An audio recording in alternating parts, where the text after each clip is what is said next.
Hello my dear friend. तो आज की इस वीडियो में हम लाए हैं हिंदी क्लास 10th हिंदी का ऑब्जेक्टिव। तो आज की वीडियो में हम क्या बाबू क्लियर करेंगे, क्या क्लियर करेंगे? चैप्टर नंबर 1 का ऑब्जेक्टिव। चैप्टर 1 का ऑब्जेक्टिव क्लियर करेंगे। तो सबसे पहले अब मेरे चैनल पर फर्स्ट बार आए हैं तो मेरे चैनल एमबी क्लासेस को सब्सक्राइब कर लीजिए। क्या कर लीजिए बाबू? सब्सक्राइब कर लीजिए। इस तरह से सभी चैप्टर का ऑब्जेक्टिव डालें तो सबसे पहले आप तक पहुँचे। तो देखिए आज के इस वीडियो में हम क्लियर करेंगे पहला चैप्टर का ऑब्जेक्टिव। पहला चैप्टर का नाम क्या है बाबू? श्रम विभाजन और जाति प्रथा। पहला चैप्टर का नाम है श्रम विभाजन जाति प्रथा। इसका पहला ऑब्जेक्टिव है कि मानव मुक्ति का पुरोधा किसे कहा गया है? मानव मुक्ति का पुरोधा बाबू किसे कहा गया है? तो भीमराव अंबेडकर को कहा गया है। ऑप्शन सी राइट हो जाएगा, भीमराव अंबेडकर। दूसरा नंबर मेरा प्रश्न है कि भारत में जाति प्रथा का मुख्य कारण क्या है? तो भारत में जाति प्रथा का मुख्य कारण है बेरोजगारी। ऑप्शन ए मेरा राइट हो जाएगा, बेरोजगारी। उसी तरह से मेरा तीसरा नंबर मेरा प्रश्न है कि जाति प्रथा स्वाभाविक विभाजन नहीं है। क्यों नहीं है बाबू? क्योंकि रुचि पर आधारित नहीं होने के कारण। ऑप्शन डी मेरा राइट हो जाएगा, रुचि पर आधारित नहीं होने के कारण। चौथा नंबर मेरा प्रश्न है कि श्रम विभाजन और जाति प्रथा के लेखक कौन हैं? तो श्रम विभाजन और जाति प्रथा के लेखक हैं बाबा साहेब भीमराव अम्बेडकर। ऑप्शन बी मेरा राइट हो जाएगा। पांचवा नंबर प्रश्न है लेखक की दृष्टि में विडंबना की बात क्या है? तो लेखक की दृष्टि में विडंबना की बात है, ऑप्शन ए मेरा राइट हो जाएगा, कि जातिवाद के पोषकों की कमी नहीं है। ऑप्शन ए मेरा राइट हो जाएगा। छठा नंबर प्रश्न है बाबू कि लेखक की दृष्टि में आदर्श समाज कैसा होना चाहिए? लेखक की दृष्टि में आदर्श समाज कैसा होना चाहिए? तो ऑप्शन ए राइट हो जाएगा, जिसमें स्वतंत्रता, समता और भ्रातृत्व का भाव हो। ऑप्शन ए राइट हो जाएगा। सातवां नंबर मेरा प्रश्न है कि लेखक बेरोजगारी का प्रमुख और प्रत्यक्ष कारण किसे मानते हैं? लेखक बेरोजगारी का प्रमुख और प्रत्यक्ष कारण मानते हैं बाबू जाति प्रथा को। ऑप्शन सी मेरा राइट हो जाएगा। उसी तरह से आठवां नंबर मेरा प्रश्न है कि अंबेडकर की दृष्टि में भाईचारा का वास्तविक रूप कैसा होता है? अंबेडकर की दृष्टि में भाईचारे का वास्तविक रूप होता है दूध और पानी के मिश्रण की तरह। ऑप्शन बी मेरा राइट हो जाएगा, दूध और पानी के मिश्रण की तरह। इसी तरह से नौवां नंबर मेरा प्रश्न है कि भारतीय संविधान के निर्माण में महत्वपूर्ण भूमिका किनकी है? भारतीय संविधान को निर्माता किसे कहा जाता है? वो भीमराव अम्बेडकर को। ऑप्शन ए राइट हो जाएगा। 10वां नंबर मेरा प्रश्न है कि सब समाज की आवश्यकता क्या है? सब समाज की आवश्यकता है बाबू, ऑप्शन बी मेरा राइट होगा, श्रम विभाजन। सब समाज की आवश्यकता है श्रम विभाजन। 11 नंबर प्रश्न है कि निम्नलिखित क्या है बाबू? निम्नलिखित रचनाओं में से कौन सी रचना डॉक्टर अंबेडकर की है? तो निम्नलिखित रचनाओं में से जो रचना दिया गया है उसमें the caste in India, the untouchables, you are they, who are Shudras, इनमें से सभी हो जाएगा बाबू। ये सभी रचना है जो डॉक्टर अंबेडकर जी के हैं। ठीक है। 12 नंबर प्रश्न है बाबू कि आधुनिक सब समाज श्रम विभाजन को आवश्यक क्यों मानते हैं? क्यों मानते हैं बाबू? कार्य कुशलता के लिए। ऑप्शन ए मेरा राइट हो जाएगा ना, ऑप्शन ए मेरा राइट हो जाएगा। 13 नंबर प्रश्न है कि श्रम विभाजन जाति प्रथा पाठ बाबा साहेब के किस भाषण का संपादित अंश है? ऑप्शन सी राइट हो जाएगा, एनिहिलेशन ऑफ कास्ट। श्रम विभाजन जाति प्रथा पाठ बाबा साहेब के किस भाषण का संपादित अंश है बाबू? तो annihilation of caste. Option number C right हो जाएगा। 14 नंबर प्रश्न है कि प्राथमिक शिक्षा के बाद अंबेडकर उच्चतर शिक्षा प्राप्त करने के लिए कहाँ गए? जब प्राथमिक शिक्षा प्राप्त कर लिए उसको उच्चतर शिक्षा के लिए कहाँ गए? तो न्यूयॉर्क गए थे ना बाबू। ऑप्शन सी मेरा राइट हो जाएगा, न्यूयॉर्क। 15 नंबर प्रश्न है कि अंबेडकर के चिंतन व रचनात्मकता के लिए प्रेरक व्यक्ति थे। अंबेडकर के चिंतन और रचनात्मकता के लिए प्रेरक व्यक्ति कौन थे बाबू? तो बुद्ध, कबीर, ज्योतिबा फुले। ये तीनों ऑप्शन डी हो जाएगा, राइट हो जाएगा ना।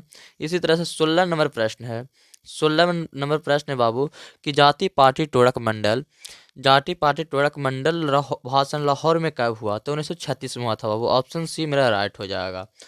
17 नंबर प्रश्न है श्रम विभाजन और जाति प्रथा क्या है? श्रम विभाजन और जाति प्रथा बाबू निबंध है। क्या बाबू? निबंध है। ऑप्शन सी मेरा राइट हो जाएगा ना। इसी तरह से 18 नंबर प्रश्न है अंबेडकर के भाषण एनिहिलेशन ऑफ कास्ट को किसने हिंदी में रूपांतरण किया?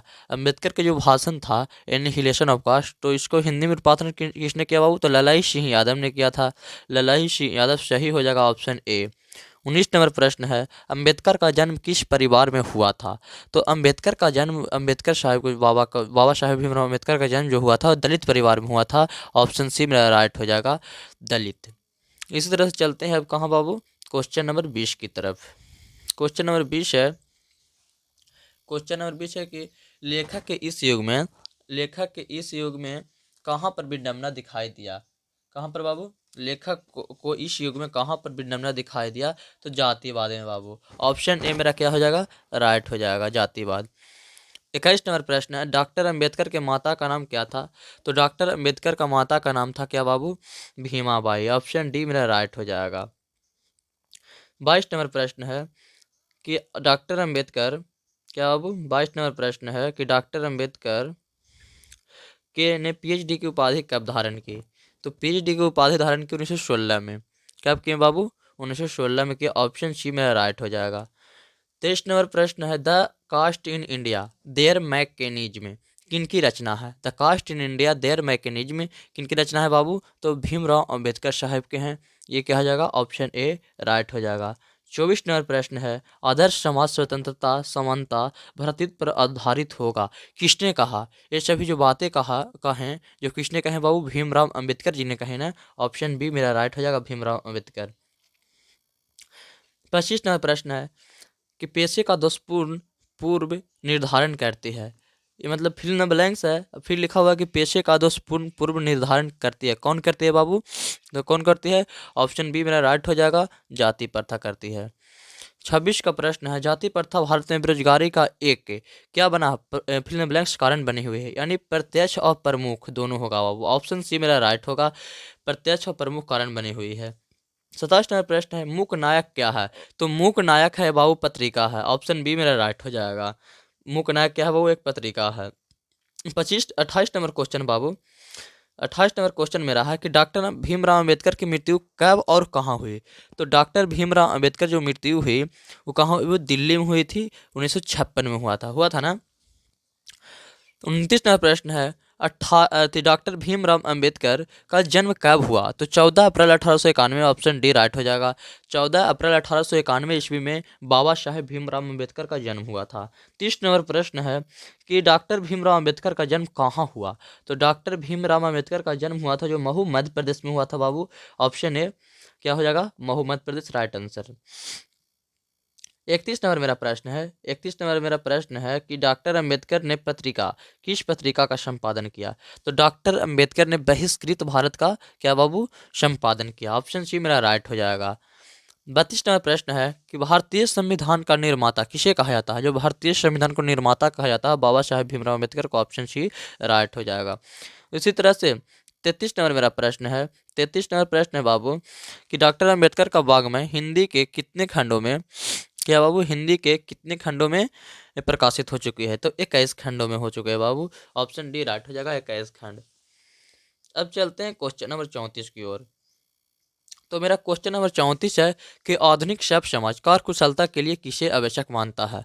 तो आधुनिक सभ्य समाज है बाबू जो कार्यकुशलता के लिए किसे आवश्यक मानता है बाबू? तो श्रम विभाजन को मानता है। ऑप्शन ए मेरा राइट हो जाएगा। 35 नंबर प्रश्न है कि डॉक्टर अंबेडकर जी के पिताजी का नाम क्या था? तो डॉक्टर अंबेडकर के पिताजी का नाम था रामजी सकपाल। पढ़े थे हम लोग कि रामजी सकपाल नाम था। ठीक है, तो ऑप्शन बी राइट हो जाएगा। 35 नंबर प्रश्न है, 35 नंबर प्रश्न है कि जाति प्रथा श्रम विभाजन के साथ साथ किसका रूप लिए हुए है? तो किसका रूप लिए हुए बाबू? श्रमिक विभाजन का ना। ऑप्शन सी मेरा राइट हो जाएगा, श्रमिक विभाजन का। 37 नंबर प्रश्न है, डॉक्टर अंबेडकर भीमराव अंबेडकर ने किस प्रथा को आर्थिक पहलू से खतरनाक माना है? तो डॉक्टर अंबेडकर ने किस प्रथा को बाबू आर्थिक पहलू से खतरनाक माना है? तो जाति प्रथा। ऑप्शन डी मेरा राइट हो जाएगा, जाति प्रथा। तो देखिए यहाँ तक के मैंने फर्स्ट चैप्टर का ऑब्जेक्टिव क्या किया बाबू? खत्म कर दिया है। फर्स्ट चैप्टर का ऑब्जेक्टिव खत्म कर दिया है। तो देखिए अगर यहाँ तक आप आए हैं तो मेरे चैनल एमबी क्लासेस को सब्सक्राइब कर दिए, जैसे दूसरा चैप्टर का ऑब्जेक्टिव डाले तो सबसे पहले आप तक पहुँचे। और इसी तरह से हम लोग चैप्टर वाइज ऑब्जेक्टिव पूरे बुक का Hindi, Sanskrit, math, physics, science का, सोशल साइंस का सभी का ऑब्जेक्टिव हम लोग क्लियर करते चलेंगे अपने इस एमबी क्लासेस प्लेटफॉर्म पर। इस एमबी क्लासेस प्लेटफॉर्म पर बाबू आप लोगों को सभी का ऑब्जेक्टिव, सभी को चैप्टर वाइज सॉल्यूशन मिलेगा। तो चलिए फिर मिलते हैं अगले वीडियो में, तब तक के लिए जय हिंद।